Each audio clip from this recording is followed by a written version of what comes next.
Item 4 is the Transportation Committee meeting report and presentation by Councilman Walter Kimball, Chairman. Thank you, Your Honor. At this point, you see we have several items on the agenda. I'd like to call up Mr. Flip Bombardier. We're going to start to kick this off with the comprehensive pedestrian plan. I think a number of the council has actually availed themselves of the community drop-in portions where we were able to actually go and see the infancy of some of the pedestrian plans that we hope to put forth. Now, in this particular item, number 1, Flip, I think you're going to go into, really this is going to be definitive as far as shaping our availability to go into some different federal and state grant initiatives as far as compliance with a pedestrian program and of what importance this is to the city overall. And Councilman, you're exactly correct. This is actually a requirement for us to be eligible for future state funding that we have a locally adopted comprehensive pedestrian plan. So that was part of putting this together, and in fact the plan itself was funded partially by state funds. So a lot of detail in your agenda. We can go into as much detail as you would prefer, Mr. Chairman. Or just we'll be happy to answer questions, whichever way you'd like to proceed. If the council pleases, I think there's voluminous information that we've all had a chance to kind of look at and to take part in. If there's any questions or any comments coming forward, might be good, Flip. Any questions? Either one of these gentlemen. Okay. Your Honor, I would ask that do we want to vote on these items separately or as one package? Because a couple of the things are really information only. How would you like to go? Let's each one. Okay. I would make a motion to approve item number 1, the Gastonia Comprehensive Pedestrian Plan and Sidewalk Spot SPOT improvements. Second. Discussion? Questions? All in favor? Mayor and Council, item 2 was just an update on our GO street bond improvements, and again that detailed listing is on Exhibit 462 of your agenda, and we'll be happy to go into as much detail on that as you would like as well. Questions? I think there was also an article in the paper this past week that used that same schedule in there. That's just an update. Okay? All right. Chairman? Okay. Item number 3 is going to be the update on Interstate I-85 US 321 interchange. We had an update on this at the committee meeting, and also we've had some media coverage from the Gazette. I believe it was a front page article, kind of going over what those specifics entry points are going to be, and hopefully what the positive outcomes will be for the overall project. Now, in looking at that, a couple of things, Mr. Bombardier, I wanted to kind of bring out the rating of the intersections as far as where it is now and what the proposed rating would be if and when this project is completed. Mayor and Council, I think maybe the place to start is with the exhibit that's up on the Elmo to explain some of the major design changes that NCDOT has done with that overall project. And this exhibit is also in your agenda. But probably the first major change, this is 321 running top to bottom on your paper. And I-85 left to right on the paper. But one of the early changes, or at least a design that was part of the original public hearing, was a ramp. If you were traveling 321 north, south of I-85, there was a ramp where you could turn right at Radio Street that would basically merge with another new ramp coming off 321 south and then just get on I-85 north towards Charlotte. DOT came back to the city because of impacts to both some overhead transmission mains and I think to the park area and the restrictions on those. They have deleted that ramp, and you'll see on the handout I gave you that I just put an X on this little ramp right here that they have deleted. What that causes, or what the impact of that is, basically if you miss the split left turnoff as you're coming south on US 321 and miss the light where you have dual lefts to go to I-85 north, or if you're coming from a different location, you have two options. Either you keep coming south on 321, and they have what is called a jug handle. Basically, it's a U-turn. You have to make a U-turn there, go back north on 321, back up to this split left interchange. So they've added that little jug handle at this point right here. So those were what we felt significant changes that we wanted to bring before the committee. And also, Councilman Kimball, to get back to your original question, DOT has indicated that they do not feel it has impacted what they call level of service, but I will also state that even when this project is done, because of its modified design, that your level of service is probably not what you would want if you were just building a new interchange out in the middle of nowhere. You didn't have any businesses to impact. You had all the property in the world where you could build just a standard diamond or high volume interchange. That would be preferred, but even when this is complete, the level of service, it will be a lot better than it is, but it is probably not at the highest level. DOT has indicated the level of service at the split left interchange. I think they've indicated around a C level of service, but where you'll continue to have problems is back at 321 and Tulip at that light. The biggest problem with this whole interchange design is the traffic signals, again, because of our local business and existing conditions that are out there. So,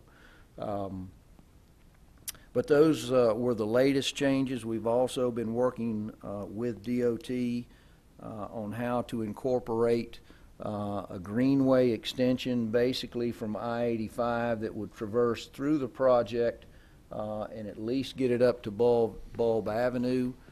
We are pursuing the use of what's called CMAQ funds to accomplish that. We feel there is a very good chance of those funds being utilized for that and also being incorporated and built while this interchange project is being built.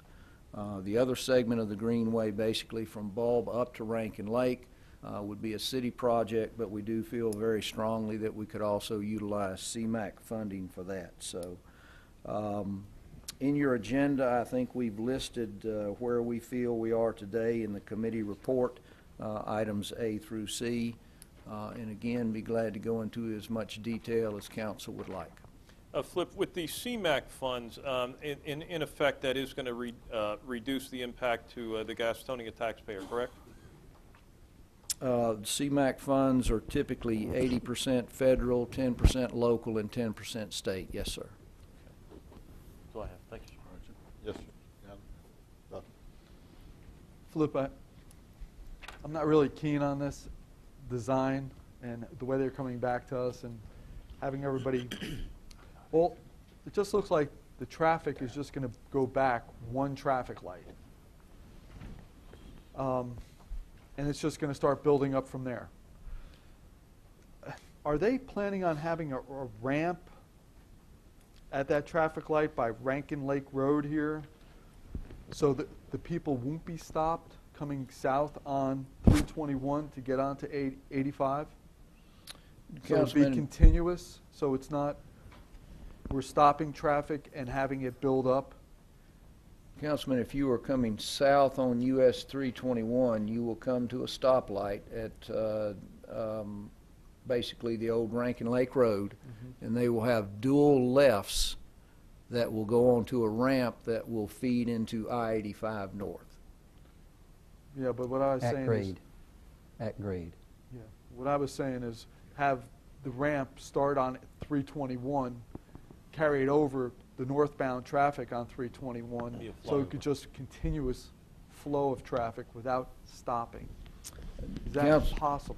I do know one of the earlier designs was basically 321 South, basically a right lane called a flyover that would go over and above 85 and then merge back into that, but that would basically take out of all your businesses on the west side of US 321 north of 85. Right, and the expense to that was just very expensive, so we all, That That's why design we- was dropped with early this. in favor of this. Yes, sir, you are correct. but what I'm saying is, there again, if they could have a ramp starting on 321 South, carry over 321 North, allow the traffic from the north side continue to go north, and the traffic coming south to flow over it, to merge up with the ramp to get onto 85.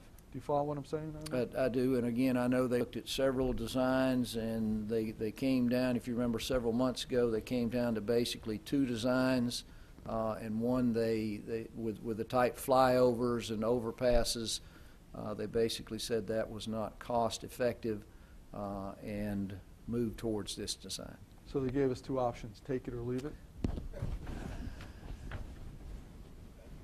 Thank you, Flip. Dr. Curley, I believe you, and then Mr. Kimber. Flip, with the I-85 north ramp that's proposed on the map, that's kind of cutting over through an edge of the Sims Legion Park property. Is there going to be some accommodation for that in terms of financially to the city if they're going to need some right-of-way for that? Councilman, with the elimination of this little small ramp from 321 over to that ramp you're talking about, they have tightened up that curve. They have moved that ramp further away from the ball fields. They do not feel it's impacting the ball fields at this point in time. But yes, they will have to acquire some property from the city of Gastonia at Sims Park, and that would be compensated at fair market value. Okay, thank you. Thank you, Your Honor.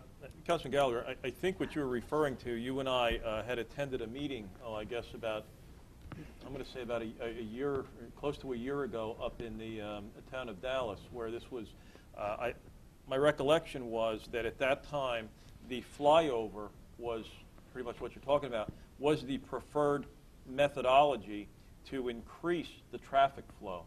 But in fact, there's a difference between cost effectiveness and traffic flow. And I think your idea was kind of fell victim to the cost effectiveness. Because I believe I'm correct, Flip, the flyover would be the most efficient way to get the traffic onto the 85 corridor, correct? You are correct, yes, sir. That's what it is. Councilman Kimball, I wasn't talking about the flyover at all. I know it's too cost effective and it takes out several businesses. What I was talking about is just putting a ramp on 321 South to join up with going on this left escapade. Oh, I see what you're saying, okay. Instead of making that left turn, have the traffic flow smoothly, continuously, right into this ramp to get onto 85 Gotcha. South. I just think it's just I think we can do better in the efficiency area. Thank you. That's all I have. Okay. Yes, Ms. Craig, and then Mr. Pearsall. Is this project, maybe we don't use the TIP anymore, okay? Is this project still on the TIP? It is, and in fact, I think construction is slated for 2015, which means you'll start to see some right-of-way acquisition this calendar year.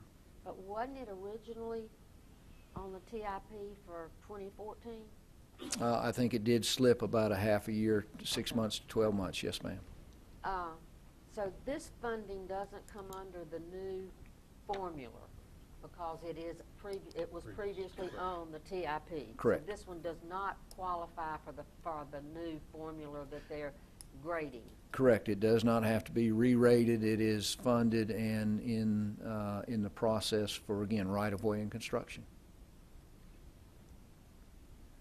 How much of the recommendations that the city of Gastonia gave them to the North Carolina Department of Transportation, how much did they take into consideration of our, the way that we wanted to see something happen? I Maybe think, that's not the right way to say it, but. well, I think the perfect example is this auxiliary ramp that they have deleted. That was actually, if I remember correctly, our engineering staff's idea. Again, DOT, I think felt was a good idea. It was on the original public hearing map. This is the original public hearing map. And then because of cost and conditions, again, such as the overhead electric tower, it was removed. I think also we can really say, excuse me, say that really the state did not agree with any of our recommendations. The only one would be that we could use CMAQ funds at the end. I think that was the sole item that the state agreed with. All the other items that we had requested, they did not. Well, that's disappointing, okay, from I think from a council's perspective is that, you know, they weren't able to take any of our recommendations, then that's a disappointment. Is this the final plan, or when is the final plan going to be adopted? And then once it is adopted, can it be changed again? Well, Councilwoman, I think this is their latest current design. They are basically awaiting the city's response again, at least in their minds, because of the changes they've made. And you'll see this in the recommendations. They have minimized the impact to Sims Park, and part of this process is that we issue them a letter. Basically, it's called a letter of de minimis, that states that the impacts are minimal to the park. Right. As part of that federal highway process, that has to be done. Well, I just feel like that this is not a long-range plan. Okay, that's just my opinion. Okay, it's again a Band-Aid for what we have been going through with the intersection of 321 and 85. So, but I guess we have no recourse at this point. Disappointing. I do agree, at least from staff's perspective, some of the recent changes make it especially less convenient for some of our local traffic Right. to get onto I-85, especially northbound. Whether or not there will be opportunities down the road if I-85 is widened to do more improvements, could be. But without holding up the project, it is where it is at this point in time. Thank you. Mr. Pearsall. Okay, Flip, you just touched on one of my questions. With all of the discussion going on about the widening of 85, is it even prudent to go ahead with this right now? I mean, how many millions and millions of dollars is all this going to cost? And then if 85 goes through there and gets widened, and we go back and we're like, well, that messed everything up, let's rethink it. I think the dilemma that we have is we don't know how long it'll be until they widen 85. That project may be years away, years and years away. We don't know how fast that's going to be.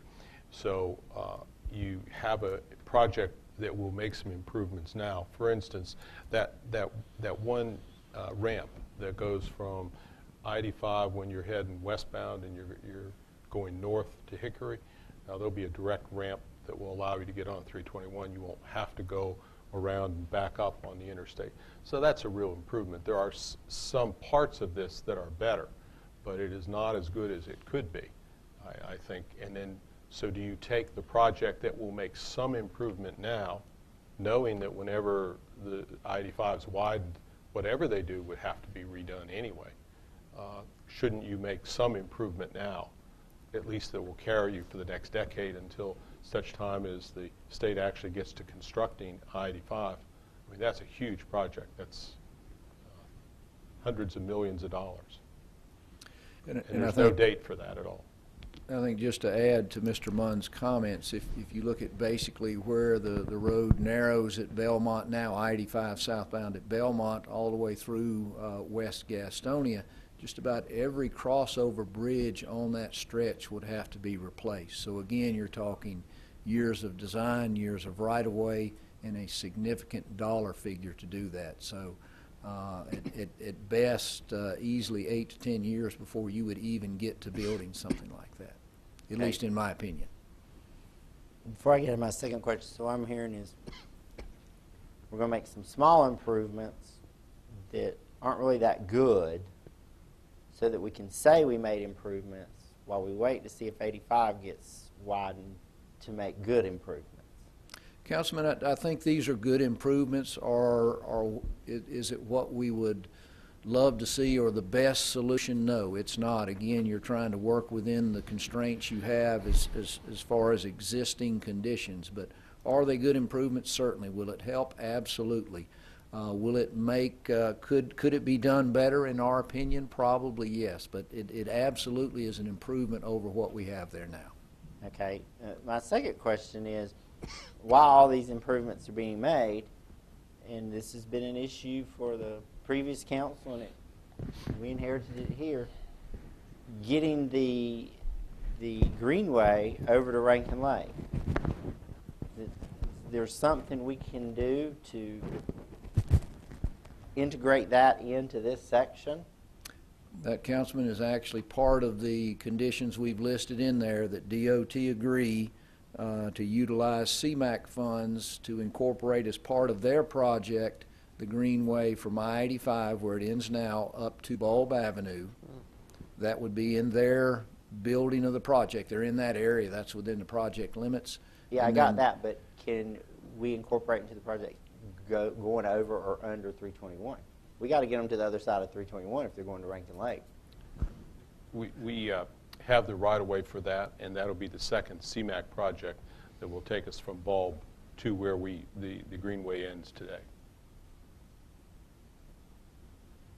Is that going up the floodplain and under the bridge? Yeah, right. There is a sanitary sewer outfall line there, So right-of-way. they agreed to that right away? You know, yes, we have that right away, and whenever they make the improvements at Bulb, it will line up with that.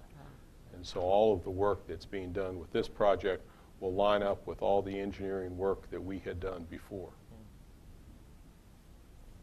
Okay, that's all I have. Back to you. I just don't understand why the state won't go ahead and do this the right way and go ahead and do it the way it ought to be done instead of just halfway. Why is that? I certainly can't speak for the state, Councilman. Why aren't we going over their heads and trying to find somebody in Raleigh, the governor or somebody, to help us out with this? Why do we put up with these engineers up there trying to just get out as cheap as they can? We need this intersection done right if we're going to have it done. Why do we put up with this? Why are we getting on the ball and talking to our representatives and people like that? Why? I don't understand this. We're just going to sit back and let those engineers in Raleigh just do whatever they want to do and give us a project that's not near as good as it could be. I think the citizens in this city and county deserve better. I think we ought not to approve this. And we ought to just see if we can't make them change. Mr. Holder and his group need to change this. Who is doing this, Raleigh? We have been working with numerous people at Division 12 and from Raleigh offices, yes. Well, it needs to be the way it ought to be, not the way they want it to be, in my opinion. That's just my opinion. I think we ought to do everything we can to force this issue, my opinion. Yes, sir. That's it. Councilman McAteer is exactly right, Flip. If we make any changes whatsoever, if we tell them, listen, we would like you to do this, put a ramp here to help with the traffic flow, the first thing that the DOT says back to us is, well, we'll have to start from the beginning. You'll have to start from square one. I mean, they threaten us with this, we have to start from square one, but at the same token, they're asking us for our input, but they don't want our input. Right. Right. I mean, the efficiency of government is with the DOT is horrible. I mean, we have no recourse, and that's the frustrating part for everyone on this council, because we could see the flaws, and we're not even engineers. We just know it's going to be a big hassle for the citizens in years to come, and we wanted to make it alleviate frustrations of the drivers in the coming years. And we'd like to find out how we can convey that to them. I understand they have a DOT meeting, February 2nd or 12th or something in Shelby, where they're asking for citizens' inputs on certain roads and stuff? Councilman, that's the meeting that Councilwoman Craig was referring to earlier that has to do with their new way to rate projects. That's on new projects. But we can go to that meeting and It is a public meeting, but I would suggest it's not on the topic of this specific project. It's on their new rating system and how those new projects should be rated. so this is already said and done. The city certainly has the option to say we disagree, we cannot sign, or we would not provide a de minimis letter. Then they would go through a formal, it's called a 4F process, by which it's under federal regulations. They would come in and do a detailed study and see if it really did or did not impact Sims Park. They could come back and say it really doesn't impact Sims Park, and then the state would build the design they have. Mayor. Thank you. Yes, Dr. Fairley? Flip, with regard to the de minimis letter, is this something that is in the draft stage and we're going to have to review it, or is this something that I missed? Are we acting on this tonight, or what? Part of the recommendations that went through committee were that, if you look at items A, B, and C, item A, city would acknowledge that the project will not adversely impact our recreational facilities through preparation of a de minimis letter. A de minimis letter is about 2 paragraphs that basically says this does not adversely impact Sims Park. And the city signs it. If we refuse to sign it, then they go through that 6 to 9 month 4F process, where they could come back and say, it doesn't impact it, we don't need a letter from you. The reason I ask is because, sitting in on the committee in the deliberations, we didn't have a formal vote on this topic at the time, so that's why I'm wondering. But I want to make a couple points. One is I agree with sentiments of the council that it's very frustrating that the many recommendations that were made by some of our excellent engineers on staff have fallen on deaf ears. That's number one. Number two, reality is that the funding for this project has been fixed, it's been determined, and it's been determined that, based upon the funding, that this project is designed as you see it tonight. So, number three, I doubt that... Wow. Somebody move. We're too still. I doubt that if we would, send back this appeal to them, it would make a difference. And lastly, I would love to see this project move forward in its less than perfect way, because I want to see, again, some improvement to the traffic flow, and I also want to see that greenway built, before I die. So I think that it's important we understand how slowly all these transportation projects move forward. The fact that we have funding for this one, the fact that it's not perfect, but if it's not perfect, it's going to have to get fixed at a later point in time, spending more monies, and somewhere in between is an I-85 widening.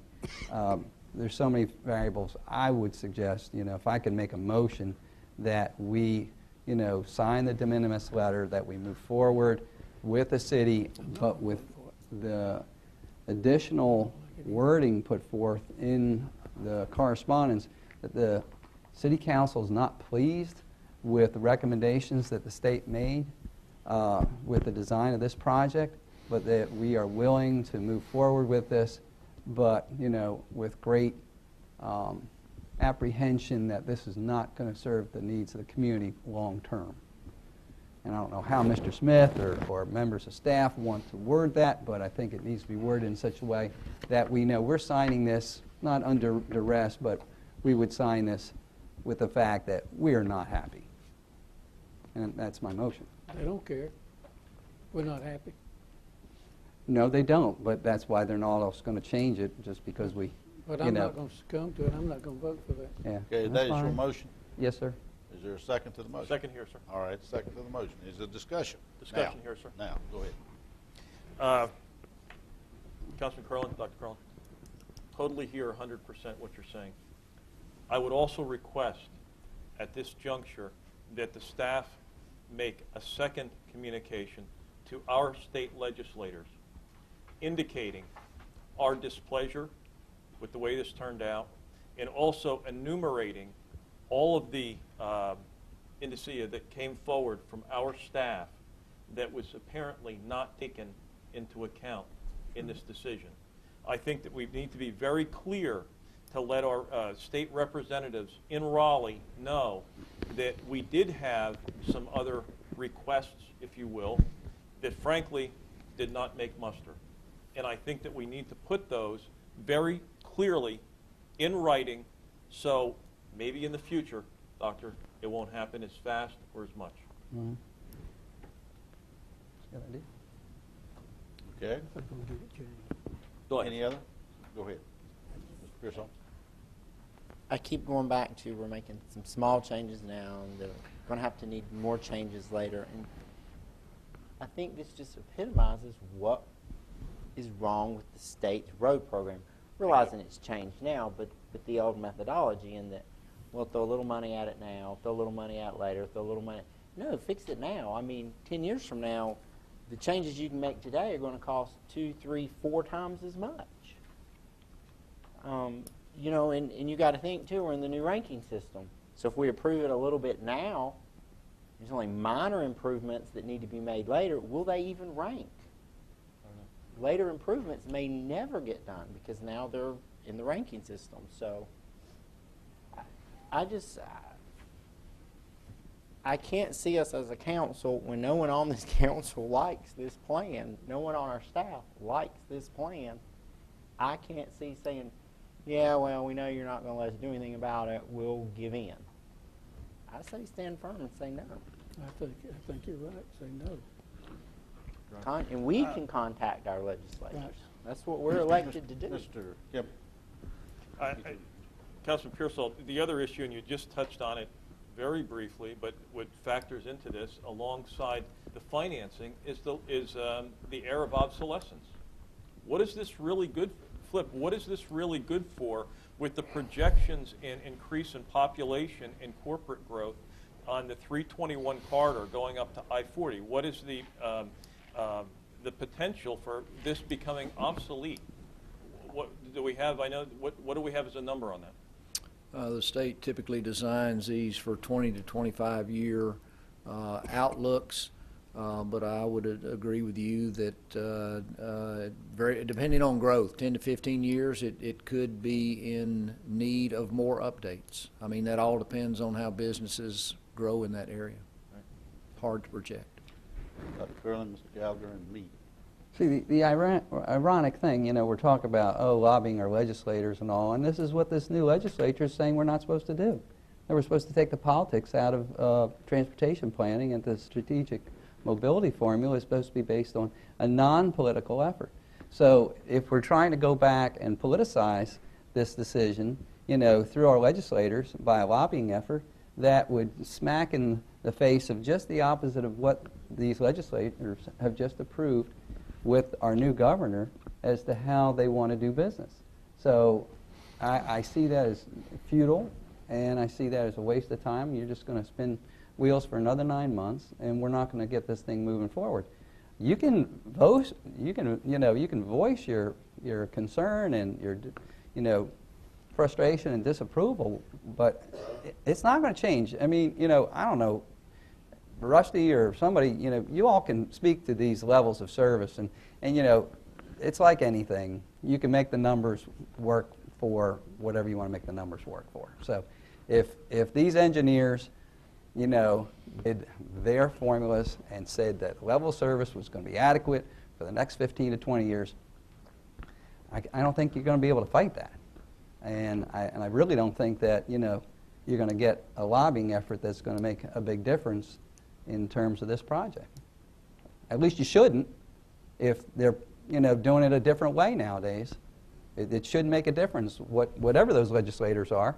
You can let them know we're not pleased, but they shouldn't be able to do anything about it. But this project is not part of that. Right. I understand that, but, it's supposed to be a new day in Raleigh, sir. So, things have changed. No. Yep. Taking politics out of the roads and stuff is like waiting for the Easter Bunny. It's not going to happen.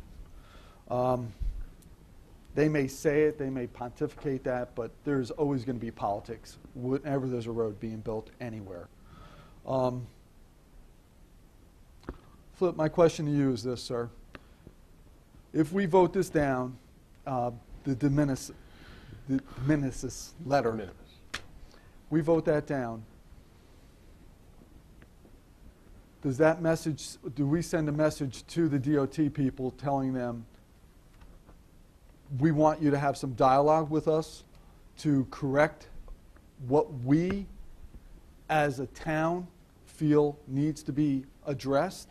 Or are they just going to come back and say, well, you turned down our de minimis letter and, well, shame on you, you go to the back of the class? No, sir. What they'll do, they will implement a formal 4F study that will be a detailed report whether or not the road does impact our recreational facilities. It would either come back and say, yes, it does, and then they have to go back and figure out a way to minimize those impacts, or they can come back and say, we're really not impacting it. What the staff, the DOT and Fed staffs are saying that they're not adversely impacting it. A formal study will either confirm that or say it does. At least in the eyes of the DOT and federal staff, they don't feel they're adversely impacting it. So we'll spend 6 to 9 months, in my opinion. They'll come back with the exact same thing, and all we're physically doing is delaying the project.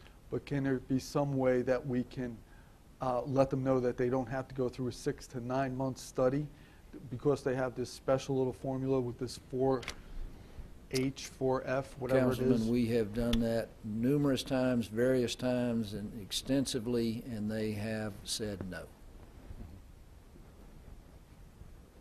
So as voting it down, all we're going to do is just delay the project. In my opinion, yes, but And that's nothing's strictly gonna my change. opinion. If the de minimis if the 4F comes back that there are no adverse impacts to Sims Park, DOT just moves forward with the project. So we really don't have a leg to stand on. We do not have a lot more input at this point in time. And as a matter of just history, I think the council's received the correspondence on this. We sent a letter to the state a while ago where we detailed what we thought were, with this new design, we thought where there were problems. And we suggested that they go back to the original design on one part, that they actually deal with the greenway in another manner. And so there were a number of suggestions we made there, and they were all, every one of them, we got a letter back from the state, and it was, very firm, no, no, no, no. And so, that we've requested it through the channels, and we've talked to our division engineer who's now promoted, talked about trying to work this backup system here using CMAQ funds and trying to do what we could with what we had. And they said, yes, they thought they could work with us on that. And that was the best we could get based upon the communication that normally moves between the city and the state. And we have communication with state DOT all the time, whether it's maintenance or other on projects, and we really have a good relationship at the working level. So we were trying to get our opinion accepted, but they said no. So they looked at it, right? Correct. Flip and I wrote the letter, and they said no, no, no, no. Now, by us rejecting this letter, we are going to get their attention. Otherwise, if we just put our stamp of approval on it, they're going to think this is all fine. In reality, it's not. Let me say, ladies and gentlemen, that I'm taking every word in, and I agree with pretty much everything that's been said. 14 years ago, I served representing Gaston County, Little Mecklenburg, in the State House. And I worked with the DOT. And there was a time, like the old song, there was a time, that it was all politics, basically. And, you know, we had our commissioner, we had our person that was on the Department of Transportation representing Gaston County or nearby. And there was a lot of politics. And what people have said here tonight on both sides has some merit, has a lot of merit. Fact, and I can be real brief. Nobody's more independent on this council than I am, unless it's Ms. Craig. Having said that, we've got, I think, almost an emergency situation out there. Now, we can sit here and be as independent as we want to be, but I can tell you what's going to happen. Now, like Dr. Colonel said, I want to see it before I die, too. And I hope that's a while off. But I think that basically, if this business of, well, we don't like that. Well, I know what's going to happen. It's going. It's gone. It's out of here. You won't see that money ever, ever, ever in your lifetime. Now, that's what happens. It's still happening. It will always happen. I've worked with the Department of Transportation and that board very closely. And I can't change, you can't change, we can't change the politics. But we certainly are shooting ourselves in the foot by just saying, well, I don't like it. We're not going to vote. Well, good. They'll put it somewhere else, down east. That's where they'll put it. They'll build a bridge somewhere. Because, and then what are we? Back up there, backed up to Dallas again. And I just, maybe we can work together and say, well, now by the way, after we approve it or don't approve it, by the way, can we just sort of, you know, you want to buy the Sims right away again. Let's get back on something. Let's just sort of hold hands here. But I think you're treading on awfully thin ice. I think you're walking on thin ice if you say, well, heck no, we're not going to approve. We hate this. Well, we don't like it. How's that? Okay? A lot of things we don't like. But we've got a real problem out there that's been there and been there and been there and been there, and it's getting worse and worse. We had a part of the city, even, of making it so hectic out there. But it's got to be fixed. If this is the best they can do, we can do, let's do it. And I just hate to hear Mr. Independent hates to hear being independent. But this is serious. This is a very serious situation. And I know where it's going. If you go back and just say, oh, we wouldn't, no, that's really independence. And then who's going to end up being hurt? We are, the citizens of Gaston. I just wanted to tell you, I've seen it up close and personal a little bit, not a lot, but some. And I don't think we have the, and I'm not talking about an individual. I don't think that we have the muscle strength that we need right now to just tell them what to do. We can't. I don't think we have. That just makes them matter, is what it really amounts to. So, as the line says, that's my 2 cents. Okay. Thank you. Any other comments or questions? Call for a vote. There is okay. Call for the vote. There is a motion on the floor, and there's a second, and a little bit of discussion. Anything else? All in favor of the motion? Dr. Curl? The motion was to approve the de minimis letter, which absolves the state of any environmental impact to the city's recreational properties, and that we add to the correspondence our disapproval of the design plan that's being recommended, that's being proposed to be built, because we don't feel it adequately serves the long-term needs of the community. Yes. The Mayor and Council, just to clarify that, and that we move forward with the utilization of the CMAQ funds as described. That was part of the staff recommendation. Yes. All right. Yes. All in favor of the motion, raise your right. Okay, opposed? 3, 4. Back in some traffic. Okay, we're back to square one.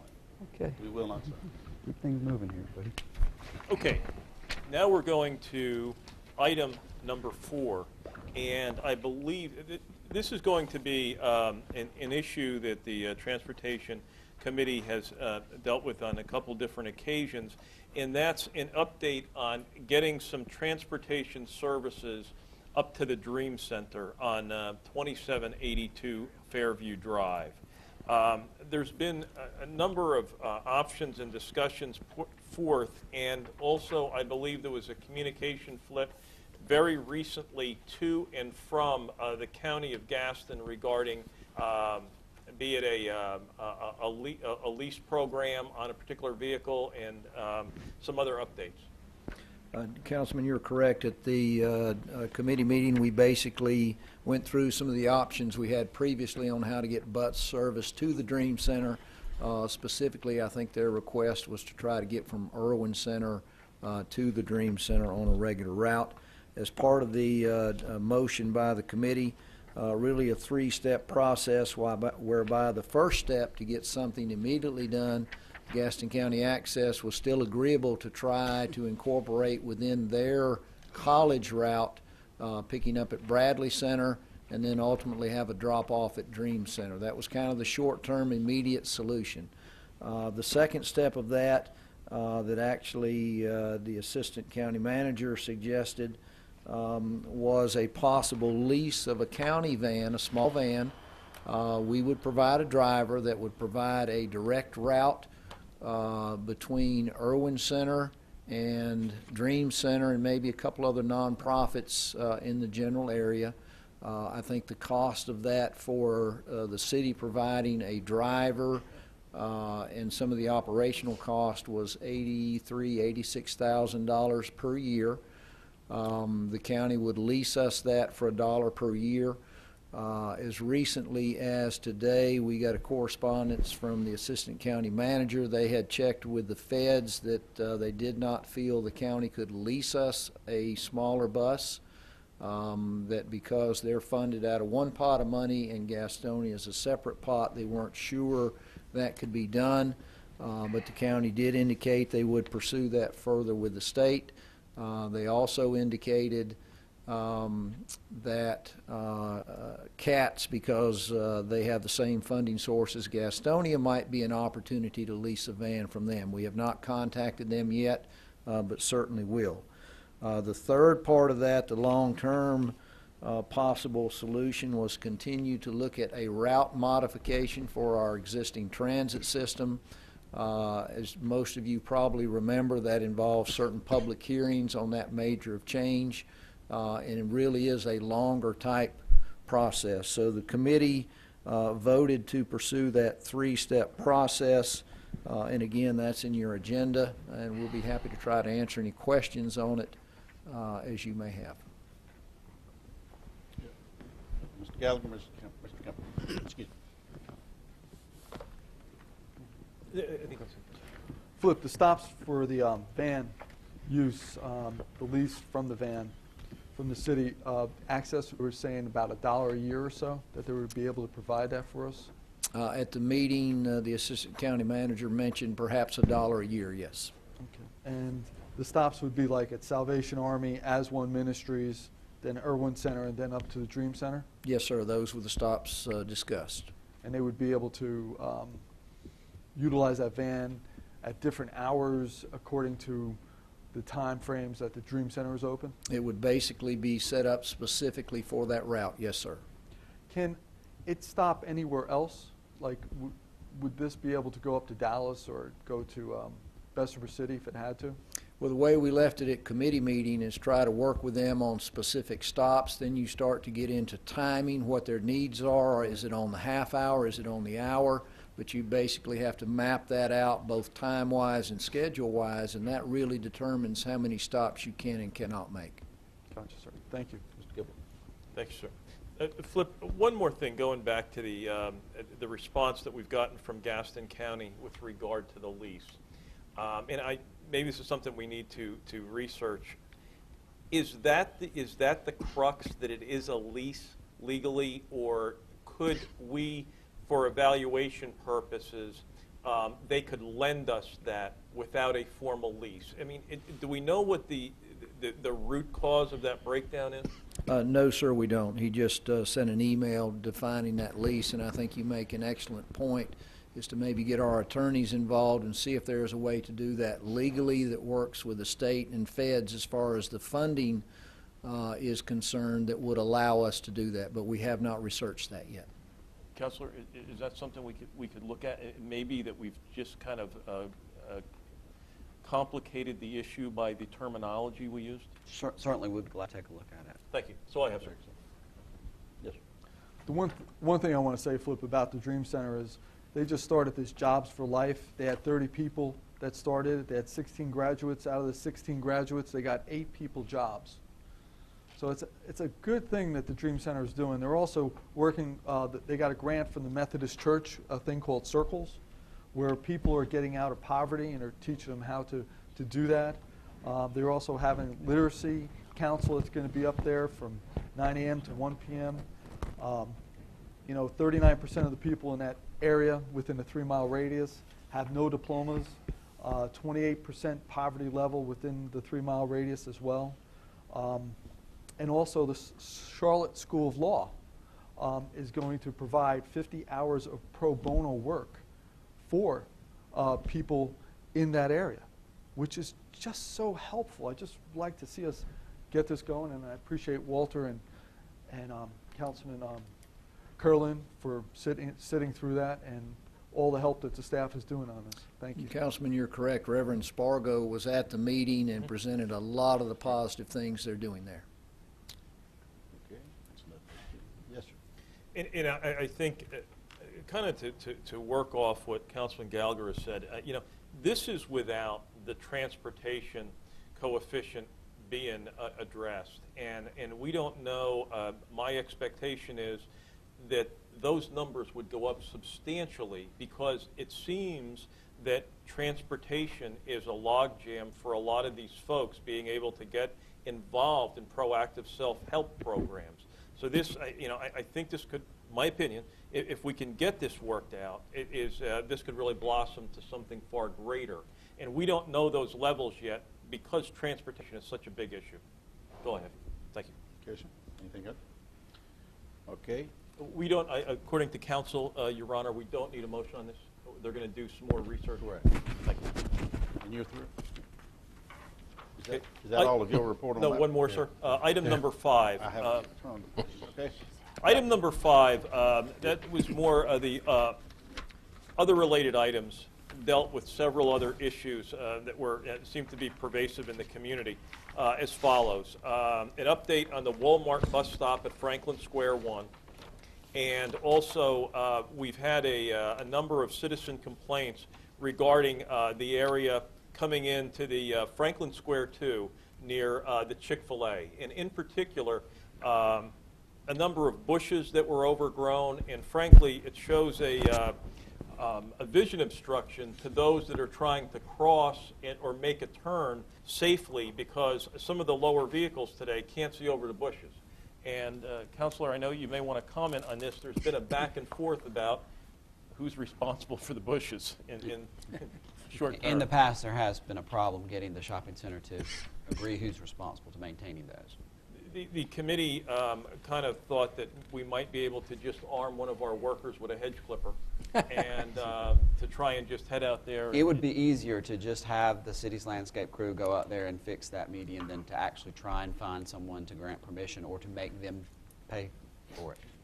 It really would be.